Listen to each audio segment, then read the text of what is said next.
पंकज, पंकज, पंकज, पंकज, उठ। चुप चुप, धीरे बोल, धीरे बोल, धीरे बोल।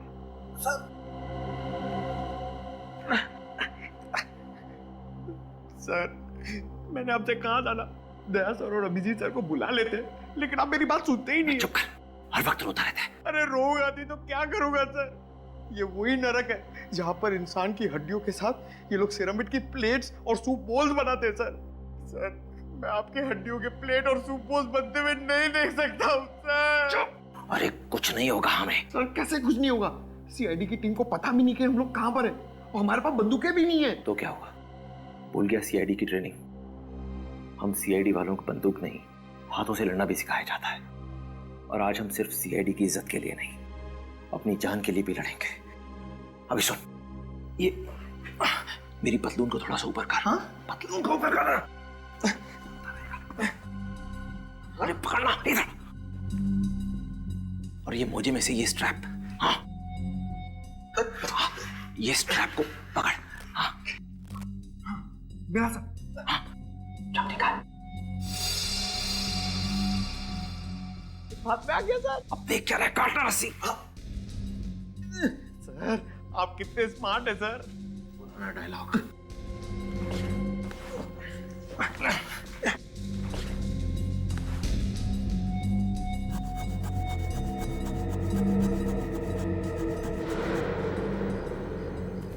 सर, इतने बड़े जंगल में उस जगह को ढूंढना बहुत ही मुश्किल होगा। याद है उन कारीगरों ने कहा था ना कि जंगल में कुछ दूर चलने के बाद उनके शरीर पे पानी के छींटे पड़ते थे।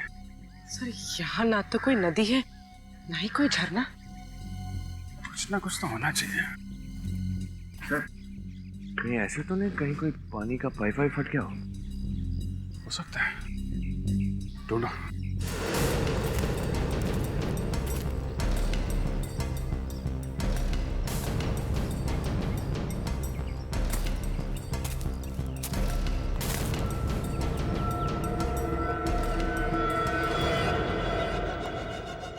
जा रहे शेरा, देख क्या उन दोनों सीआईडी ऑफिसर्स को।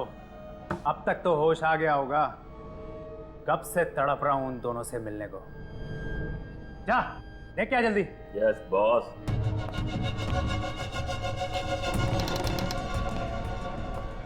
चल।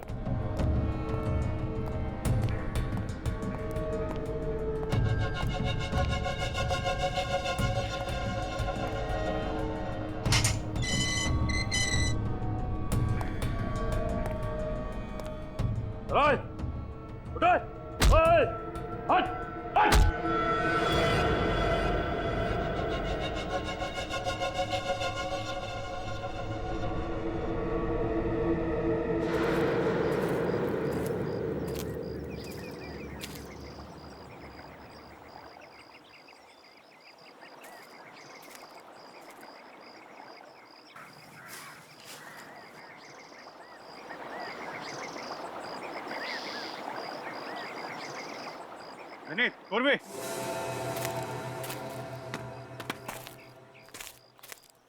यहाँ अंदर पानी का पाइप जा रहा है।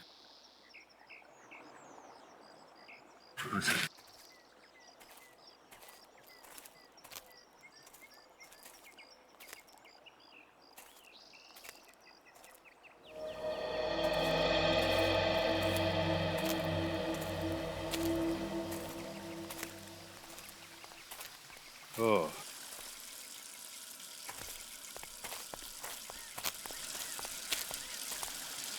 यहाँ पे पानी की पाइप फटी हुई है। तो लगता तो हम सही जगह आ गए। सही करो विनीत, यहीं कहीं आसपास होगी वो जगह।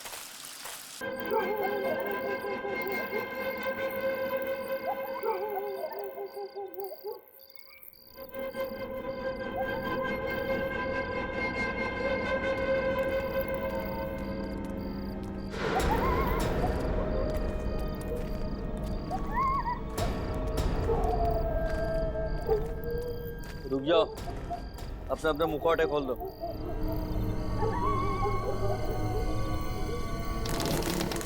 जाओ अंदर।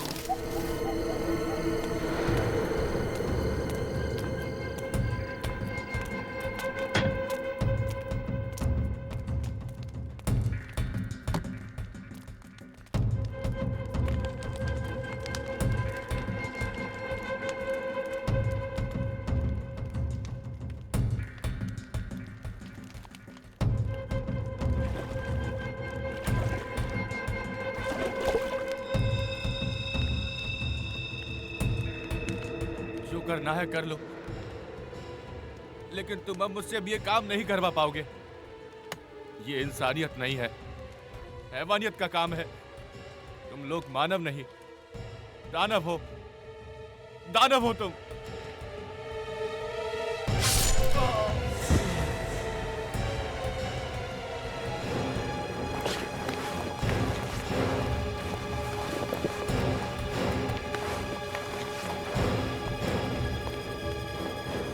कान खोल कर सुन लो, जो हमारे खिलाफ आवाज उठाएगा उसे हमेशा के लिए सुला देंगे हम।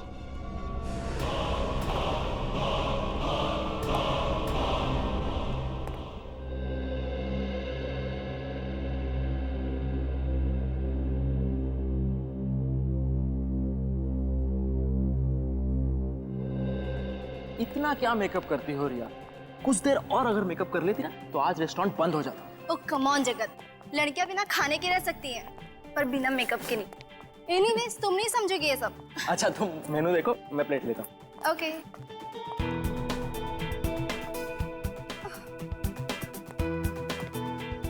ये कितना ऑयली है, मैं नहीं खाऊंगी ये सब। रिया थोड़ा खाने से कुछ नहीं होता है। नहीं, मुझे तो अपना 6 किलो वेट और कम करना है। एक काम करती हूँ, मैं सूप ले लेती हूँ। मैडम जी इतनी डाइटिंग करोगी तो एक दिन हवा में गायब हो जाओगी। ठीक है, तो ये क्रैब सूप है, वो ले लो। ठीक है? ओके। उफो, यहाँ तो सूप बॉल ही नहीं है। सॉरी मैम, एक मिनट प्लीज। Thank you.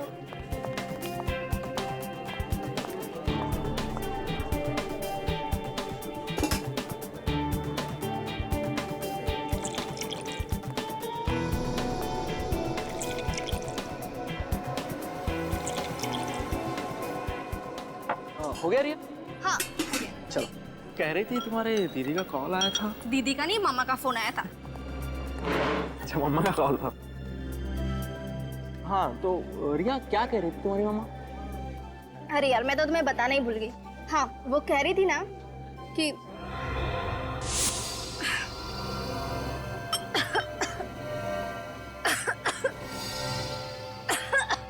क्या हुआ रिया? कैसा तो लग क्या हुआ रिया?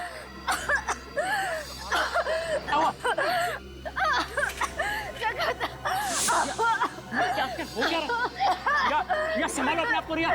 रिया रिया रिया, खाना गले में तो नहीं अटक गया? ये तो खाना नहीं, ये तो क्रैब सूप पी रही थी। रिया रिया, पानी पिलाओ ना उसे। क्या हुआ है?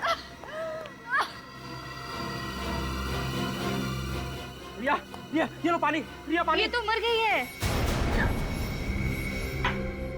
रिया रिया उठो रिया। रिया रिया रिया उठो रिया। रिया कौन है इस होटल का मैनेजर? सर मैं हूँ मैनेजर। तुम इस होटल के मैनेजर हो? क्या मिलाया था तुमने सूप में? सर हमने सूप में कुछ नहीं मिलाया था सर। तुम जाकर बावर्ची को बुला कर लाओ जल्दी। बावर्ची को बुलाने की जरूरत नहीं है, अब तो सीआईडी आएगी।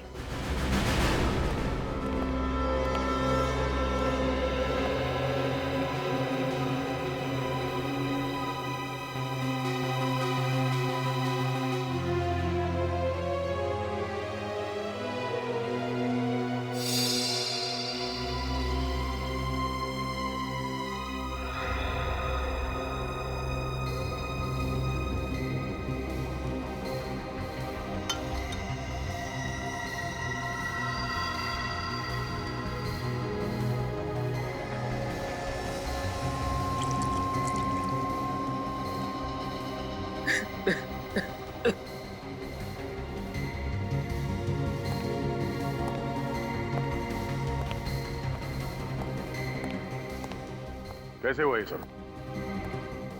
सर मैं और रिया इस डाइनिंग हॉल में जब दाखिल हुए तब तक रिया बिल्कुल ठीक थी सर। जैसे ही उसने ये सूप पिया और कुछ ही पलों में उसे बेचैनी होने लगी और ये सब कुछ हो गया। रिया को इससे पहले भी ऐसा कभी कुछ हुआ था? नहीं सर। कोई पुरानी बीमारी? नहीं सर, रिया बिल्कुल तंदुरुस्त थी सर। वो तो सर इन लोगों ने उस सूप में जहर मिलाया और मेरी बीवी को मार डाला सर। कमाल करते हैं आप। पिछले 2 घंटे से आप एक ही बात दोहराए जा रहे हैं। सर आप ही सोचिए, रिया मैडम ने जो सूप पिया है, हमारे बाकी गेस्ट ने भी वही सूप पिया है। सर अगर सूप में जहर होता तो बाकी लोगों पर भी तो इसका असर होता। आप लोग आपस में बहस करना बंद कीजिए। अच्छा, आप लोगों ने भी सूप पिया था तो आप लोगों को बेचैनी नहीं हुई? नहीं सर, अभी तक तो कुछ नहीं हुआ। पर मुझे इस औरत की लाश देख करके बेचैनी हो रही है। मैम, जो सवाल पूछा जाए उसका जवाब दीजिए आप। सॉरी सर, असल में मैं 2 बाउल भर के सूप पी थी, पर मुझे कुछ नहीं हुआ।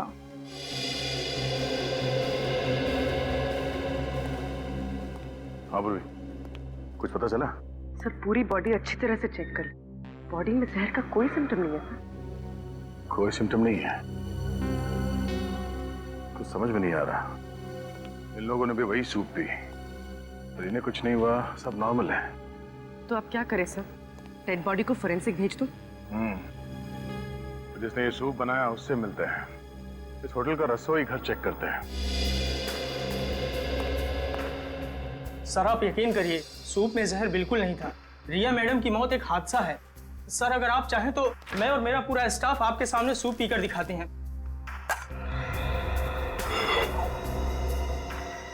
मैं आप लोगों को एक आखिरी मौका देता हूँ, सच बताओ, हाँ? क्या सूप में जहर था? नहीं साहब, सूप में जहर नहीं था।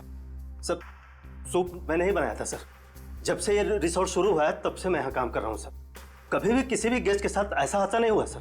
फिर मैं किसी गेस्ट को क्यों मारूंगा सर? सर अंदर कोई जहरीली चीज नहीं मिली। आप सब लोग एक बात कान खोल के सुन लो। अगर आप में से किसी ने भी कोई चालाकी की, किसी भी चीज को हिलाने की या मिटाने की कोशिश की, तो माफी मांगने के लायक नहीं रहोगे, समझे?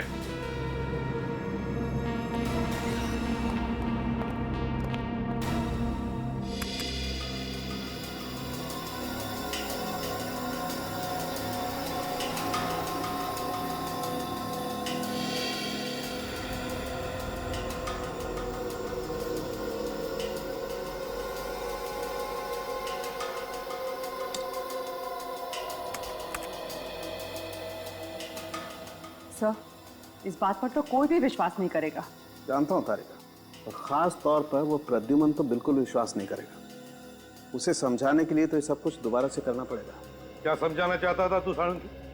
कि रिया के सूप में जहर था? जहर नहीं था बस, मैं रेहा का सूप और बाकी खाने की चीजें टेस्ट कर चुका हूँ। रेहा की मौत जहर की वजह से नहीं हुई। जहर की वजह से नहीं हुई तो फिर हुई कैसे मौत? एलर्जी से। एलर्जी से? हाँ बस, जैसे ही रेहा ने वो क्रैब सूप पिया, उसके फूड पाइप में स्वेलिंग होने लगी। वो सूजने लगा, जिसने ट्रैकिया पर प्रेशर डाला और उसकी वजह से इसका दम घुट गया और ये मर गई। तो अगर रिया की मौत एलर्जी से हुई है, जहर से नहीं, तो फिर इसके पति का शक भी सही नहीं है। कोई केस है ही नहीं बॉस, केस तो है। रिया का केस नहीं है, लेकिन एक और केस आप लोगों का इंतजार कर रहा है। वो क्या? तो होटल में से जो प्लेट, चम्मच और बोल आप लोग लाए थे, उसमें से एक अजीब बात पता चली है। अजीब बात मतलब? बताता हूं, आइए।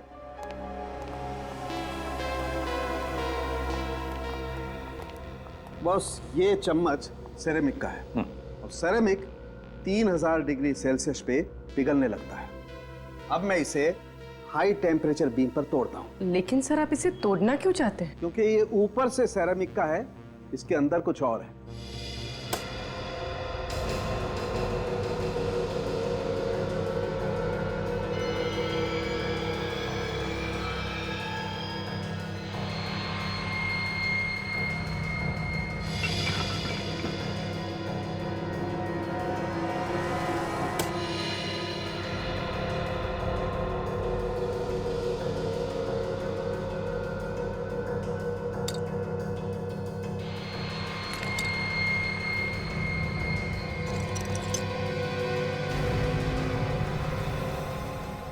यार साळुंखे, ये तो हड्डी है। हाँ बॉस, ये एक हड्डी ही है और चौंकाने वाली बात यह है कि किसी जानवर की हड्डी नहीं है, बल्कि ये एक इंसान की हड्डी है। क्या? इंसान की हड्डी? हाँ, किसी इंसान की पेल्विक बोन को काटकर उस पर सेरेमिक कोटिंग की गई है। लेकिन ये कैसे हो सकता है सर? हो सकता है, मैं बताता हूं। बॉस, हजारों साल पहले भी लोगों ने इंसान की हड्डियों से क्रॉकरी बनाई है। ये देखो, ये जो चम्मच है ये किसी ने छोटे बच्चे की उल्ना, ये हाथ की ऊपर वाली हड्डी को तराश के बनाई है, जैसे कि वो चम्मच बनी है। और इतना ही नहीं बॉस, वो जो प्लेट आप लोगों को होटल से मिली है उसमें तो एक नहीं, अलग अलग 12 इंसानों की हड्डियां मिली हुई हैं। उस प्लेट में 12 लोगों की हड्डियां मिली है? हाँ। माय गॉड, कौन कर सकता है ये तो कोई ऐसा आदमी कर सकता है जिसका मानसिक संतुलन पूरी तरह से बिगड़ गया है। पता लगाना पड़ेगा होटल से कि उनको क्रॉकरी कौन सप्लाई करता है।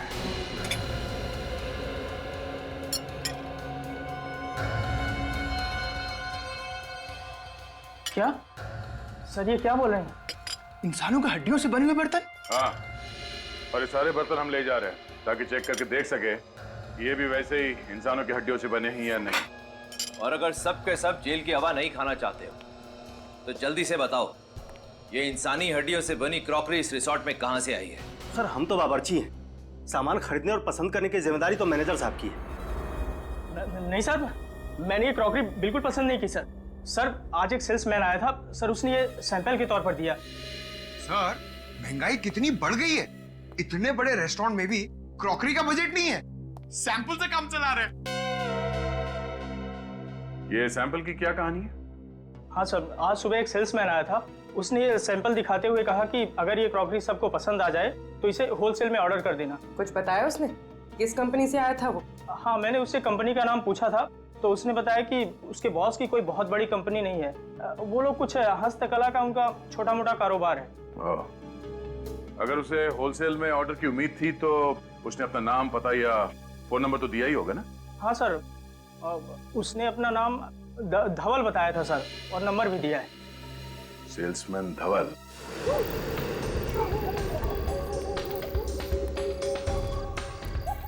सर ये रहा धवल का घर, मोबाइल कंपनी वालों ने यही एड्रेस बताया था।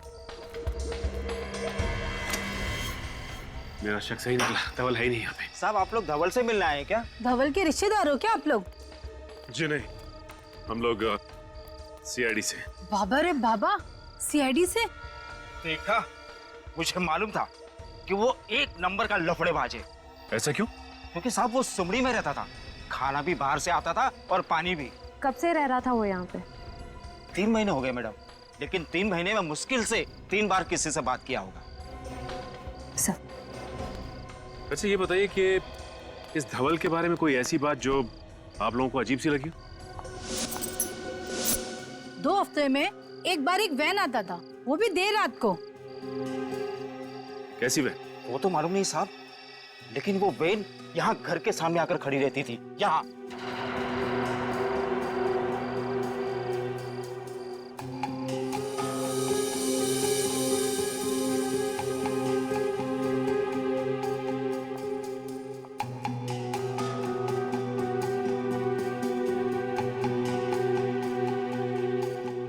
धवल और दूसरा आदमी उसमें से बड़ा बड़ा कार्टून निकाल के घर के अंदर ले आता था। ठीक है, अगर आप लोगों की जरूरत पड़ेगी तो हम बुलाएंगे। आप लोग यहीं रुकिए। जी। क्या हो श्रेया, कुछ मिला क्या? सर ये देखिए, शायद धवल की फोटो है ये। धवल की फोटो? इस फोटो को देखिए, क्या यही धवल है? हाँ साहब, यही धवल है।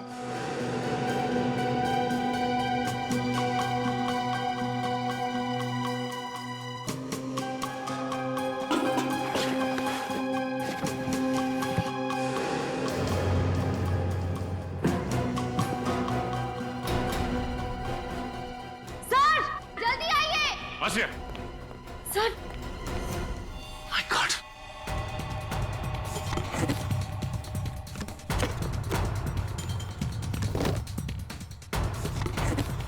Oh no! इतने सारे कंकाल। लेकिन सर, धवल ने इन लोगों का खून किया, किसी को पता कैसे नहीं चला? ये लोग चीखे तो होंगे, बदबू तो आई होगी।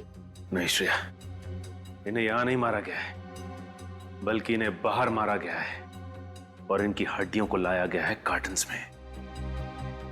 लेकिन सवाल ये उठता है कि ये लोग थे कौन जो मारे गए? और धवल ने इन्हें मारा कहाँ है? सर, एसीपी सर ने कहा है कि सारी क्रॉकरी की दुकानें चेक करो, पर कहीं कुछ पता ही नहीं चल रहा है। श्रेया, मुझे पूरा यकीन है कि ये क्रॉकरीज इन्होंने होटल में दी है तो किसी ना किसी दुकान में भी जरूर दी होगी। ध्यान से देखते रहो। सर ये भी क्रॉकरी की दुकान ही लग रही है। चलो चल के देखते हैं। भाई साहब, हम लोग सीआईडी से।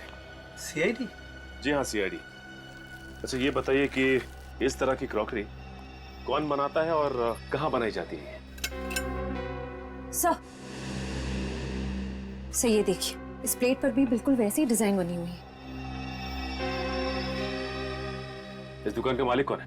हम दोनों सर। मेरा नाम मानिक और ये मेरा भतीजा सागर है। आप लोग हमारी दुकान पर क्यों आए? क्रॉकरी बेचना कोई गुनाह है क्या? क्रॉकरी बेचना तो गुनाह नहीं है, लेकिन इस तरह की क्रॉकरी बेचना गुनाह जरूर है। ये बताइए, इसे सप्लाई कौन करता है आपको? सर ये कोई बड़ी फैक्ट्री का माल तो है नहीं। बाकी और क्रॉकरीज की तरह इस पर किसी कंपनी का नाम नहीं है। सेल्समैन आते हैं और सैंपल के तौर पर ये सेट यहाँ छोड़ जाते हैं। बाकी उनका माल बिकता है तो ये रोकड़ा हम उनको देते हैं। और ये माल लगातार नहीं मिलता, 2-3 महीने में एक ही बार आता है। और हाँ, हर बार सेल्समैन भी अलग अलग होते हैं। इसे पहचानते हैं आप लोग? हाँ, अरे ये तो वही सेल्समैन है ना जो पिछले 2-3 महीनों से ये माल सैंपल के तौर पर हमें देखा जाता था। क्या नाम था इसका? धवल। और आजकल फरार रही है। सर आप क्या बात कर रहे हैं, कुछ समझ नहीं आ रहा। देखिए, हम आपको डराना नहीं चाहते, लेकिन आइंदा से इस तरह की क्रॉकरीज अपनी दुकान में मत रखिएगा, समझे? लेकिन क्यों? क्योंकि ये सिर्फ सिरामिक से नहीं बल्कि इंसान की हड्डियों से बना है।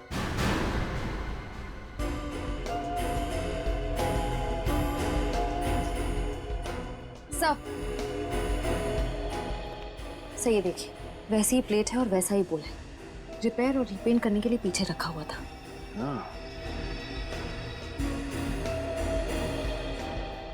भाई साहब, इसे रिपेयर और रीपेंट आप किससे और कैसे करवाते हो? सर वो धवल वही ऐसे खराब पीसेस को खुद आकर वापस ले जाता है और वर्कशॉप में रिपेयर करवाता है। श्रेया, एक बार ये पता चल जाए कि ये कारीगर हैं कौन, तो सप्लायर कौन है ये खुद ब खुद पता चल जाएगा। सर धवल के घर से जो खोपड़ियां मिली हैं उसके जरिए डॉक्टर साळुंके ने अब तक 15 लोगों के चेहरे बनाए हैं। सर ये है वो लोग।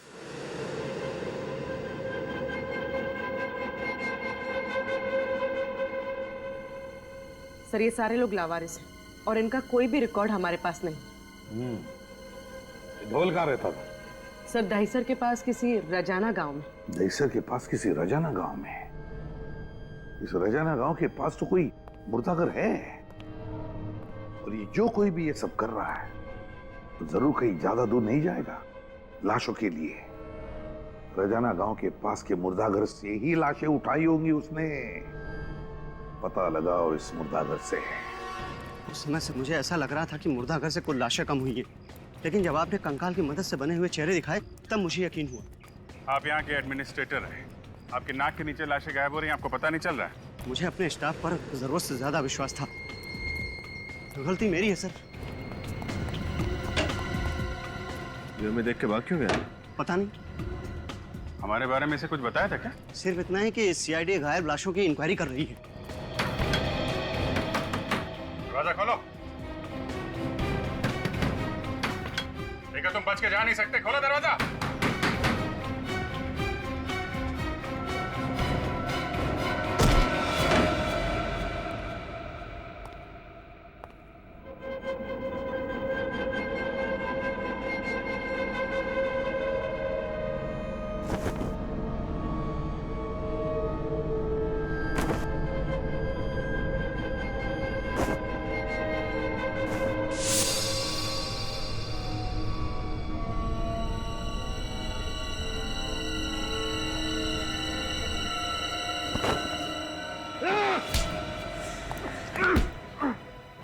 जिंदा रहने के लिए मुर्दों का सहारा ले रहा है? छोड़ दो मुझे, जाने दो। कहाँ जाएगा? तुझे तेरी मंजिल तक तो हम लेकर जाएंगे। लाशों की चोरी करता है। ये करता था लाशों की चोरी? हाँ, और ये मत पूछना कि लाशों के साथ ये क्या करता था। ले चलो इसे। कुछ साबित नहीं कर पाओगे इंस्पेक्टर, कुछ भी नहीं।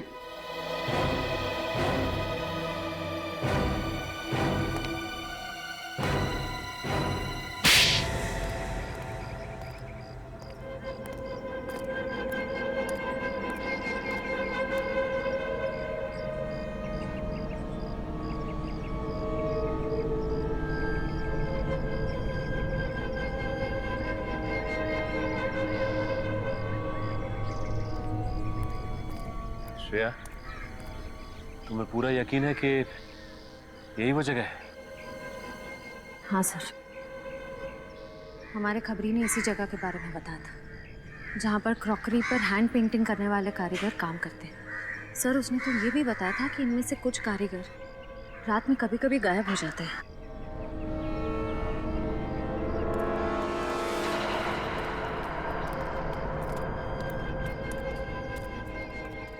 जी कहिए।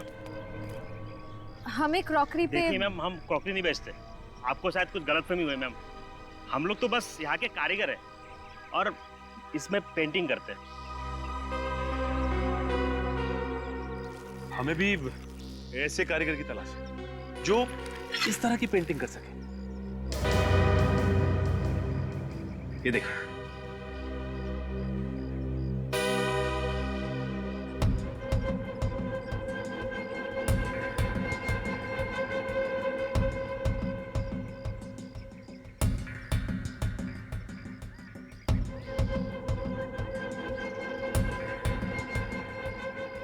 अरे नहीं साहब, ऐसा काम हमने कभी नहीं किया साहब। लेकिन हमने तो सुना है कि ऐसा काम आपके वर्कशॉप में होता है।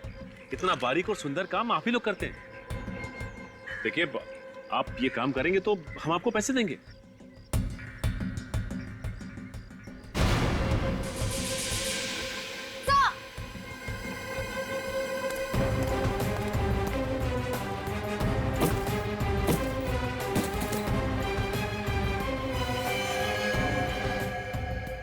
ये तो मर चुका है। रुक जाओ, गोली मार दूंगा मैं।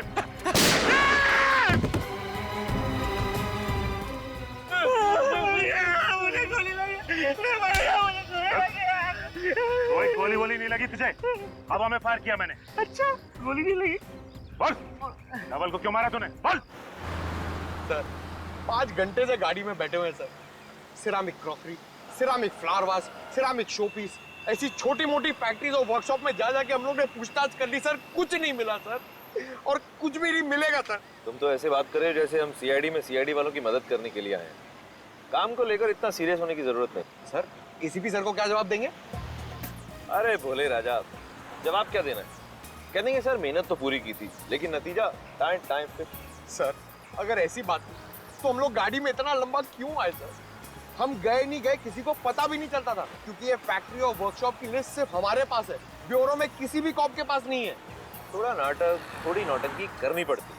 देख, हमारे यहाँ आने का फायदा क्या है कि अगर सीआईडी के पुराने वफादार ऑफिसर्स में से किसी ने भी हमारे फोन को ट्रैक करके उसे क्रॉस चेक किया तो कम से कम ये तो पता लगेगा कि हम लोग यहाँ आए थे।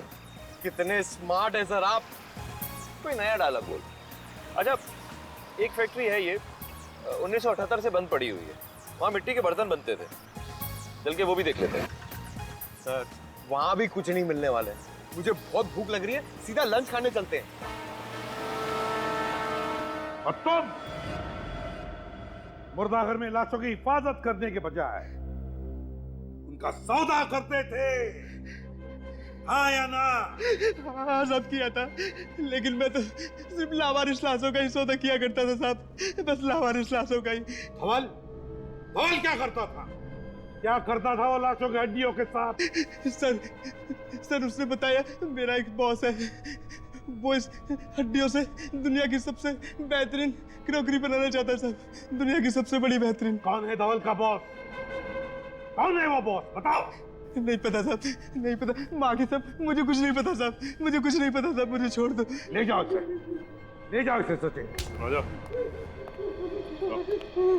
और तुम दोनों धवल का खून क्यों किया? हमने खून नहीं किया साहब, हमने कुछ नहीं किया साहब, हमने कुछ नहीं किया तो फिर भागा क्यों वहां? साहब हम अपना काम कर रहे थे साहब, धवल जी तो गुंडों के साथ आए और कहा कि सीआईडी आ रही है, वो डर के भागने की कोशिश मत करना, नहीं तो सीआईडी वालों को शक हो जाएगा साहब। साहब पता नहीं अचानक क्या हो गया, धवल जी वहीं पे गिर गए साहब, और साहब गिरते वो मर गए साहब।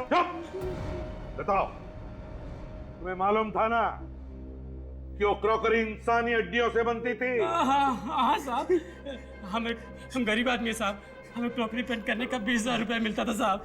साहब हम मना नहीं कर सकते साहब, अगर काम करने से कोई मना करते ना साहब, सब उनको भी मार के उनकी हड्डियों की क्रॉकरी बना देते साहब। है कहाँ ये फैक्ट्री? कहाँ है फैक्ट्री, बताओ जल्दी। साहब, गुंडे हमारी आंखों में पट्टी बांध कर ले जाते थे साहब। हम नहीं जानते साहब। आंखों पर पट्टी बांधते थे? तो अभी यहाँ पर अपनी आंखें बंद करो और बताओ कहाँ लेके जाते थे वो, कैसे लेके जाते थे? आंखें बंद, याद करो। वो साहब पनवेल की जरी चौक से हमें कार में बिठाते थे साहब और लोनावाला की तरफ लेके जाते थे साहब।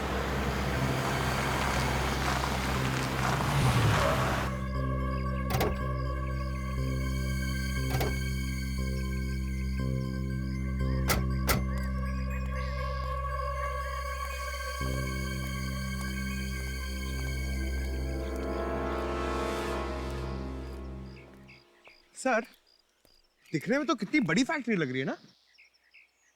अब चलें यहाँ से सर, मुझे बर्गर खाने का बहुत मन कर रहा है। और वैसे भी उन लोगों को मालूम पड़ जाएगा ना कि हम लोग यहाँ पे आए थे। अब जब यहाँ तक आ ही गए हैं तो अंदर भी देख लेते हैं। आ जा सर।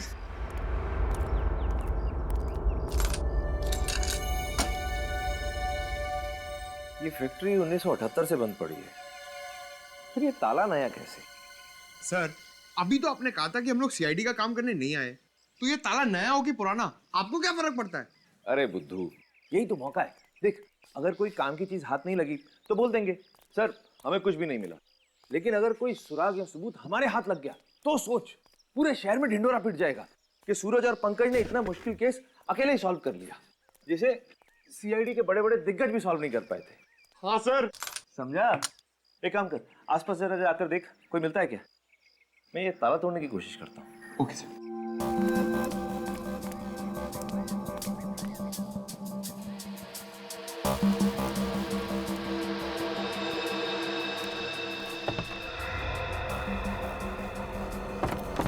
सर,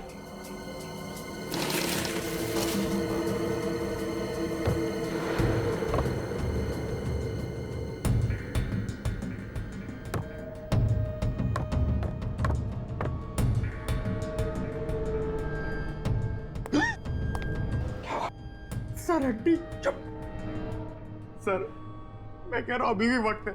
दया सर और अभिजीत सर को बुला लीजिए। ये जगह बहुत डरावनी है सर, मुझे बहुत डर लग रहा है। चुप। ऐसी छोटी मोटी तहकीकात के लिए उन्हें बुलाने की क्या जरूरत है? खुद कुछ नहीं करेंगे क्या? चुपचाप मेरे पीछे आओ, देखिए इस कमरे में है क्या।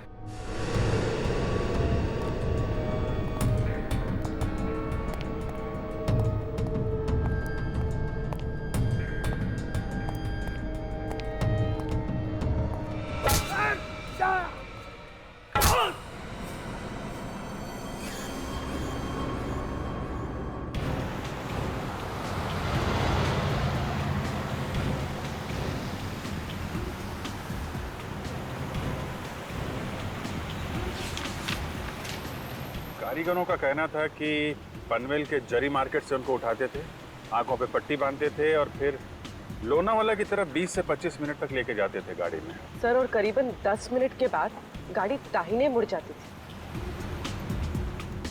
6-7 मिनट तो हो गए हैं लोनावाला की तरफ। देखते हैं आगे कौन सा राइट टर्न है।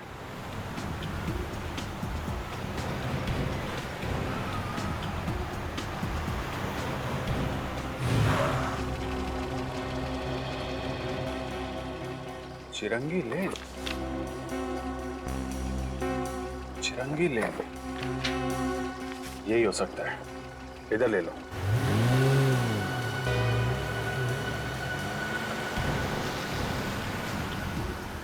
सर, ये रास्ता तो शहर से दूर जंगल की तरफ जा रहा है। सर, उम्मीद है कि उन कारीगरों का अंदाजा सही होगा। पूर्वी 6 महीने से लगातार उन लोगों को इसी रास्ते पे लेके जा रहे हैं। उनका अंदाजा गलत नहीं होगा कि सूरज और पंकज का भी मोबाइल आखिरी बार यहीं पे ट्रैक किया गया था। इधर ही चलो।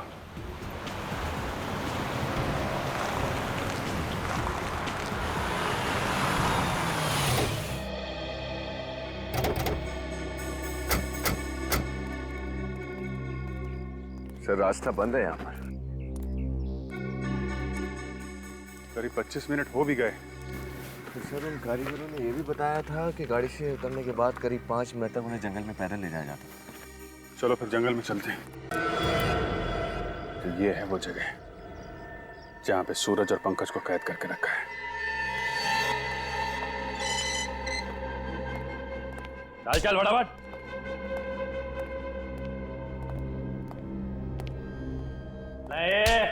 चलो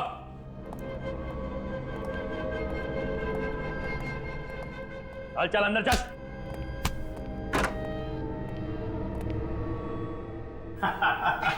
आओ मेरे मेहमानों, आओ।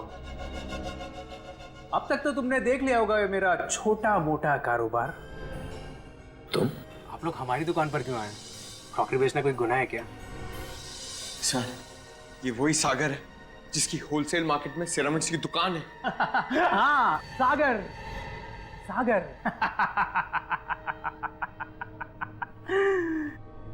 मैं प्यार का सागर हूं,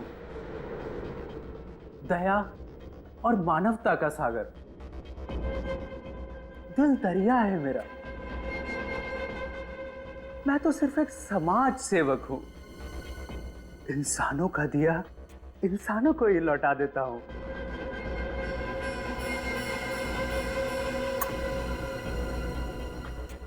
इंसानों की हड्डियां मिट्टी में क्यों मिले?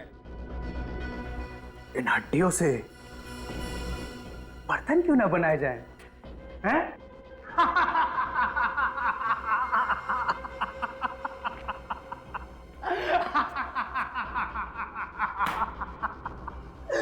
दुनिया की सबसे अनोखी क्रॉकरी बनाता हूं मैं, इंसानों की हड्डियों से बनी हुई क्रॉकरी। और इस बार तो कुछ अनोखा डिजाइन करना होगा, कुछ स्पेशल, जिसमें सीआईडी अफसर्स की हड्डियां हो।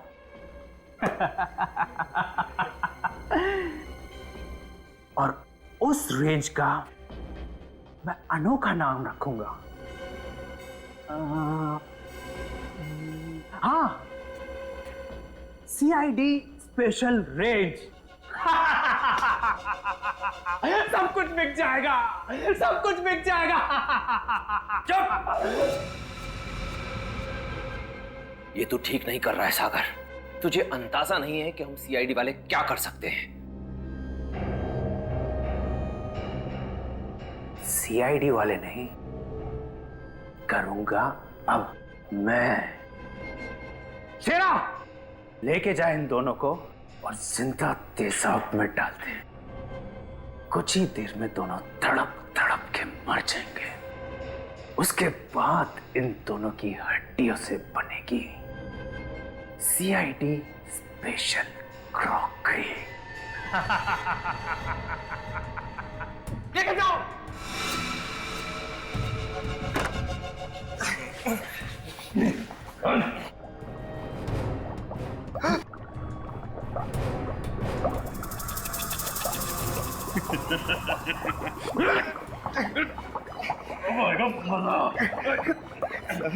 और बर्दाश्त नहीं हो रहा सर।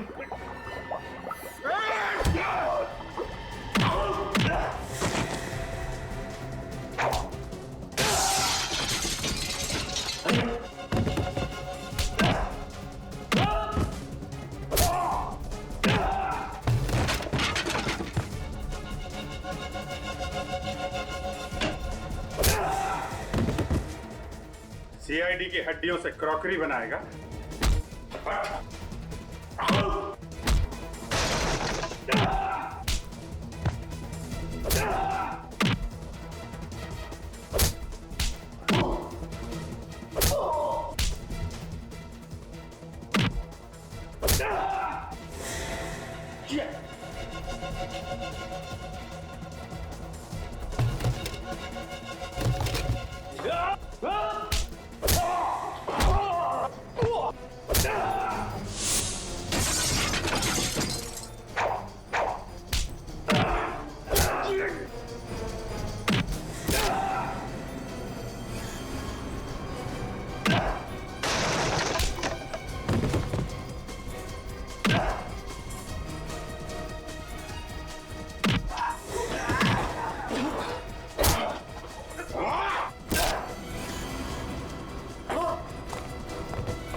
मैंने कोई जुर्म नहीं किया, मैंने कोई जुर्म नहीं किया।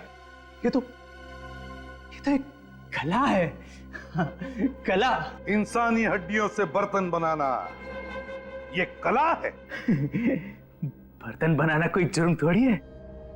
मैं तो मुर्दा घर से सिर्फ उन्हीं लाशों को खरीदता था जो लावारिस होती थी, क्योंकि मैं नहीं चाहता था कि उन लाशों की हड्डियां जमीन में गलकर मिट्टी बन जाए। जब तुम्हारा काम मुर्दों की हड्डियों से चल रहा था तो फिर मासूम लोगों की जानें क्यों ली? जो भी मेरे रास्ते में आया, जिसने भी मेरे कारोबार में दखल देने की कोशिश की, मैंने उसकी जान ली।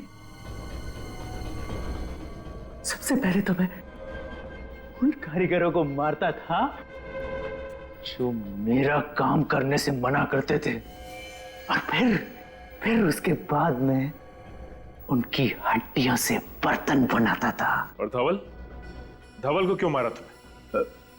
धवल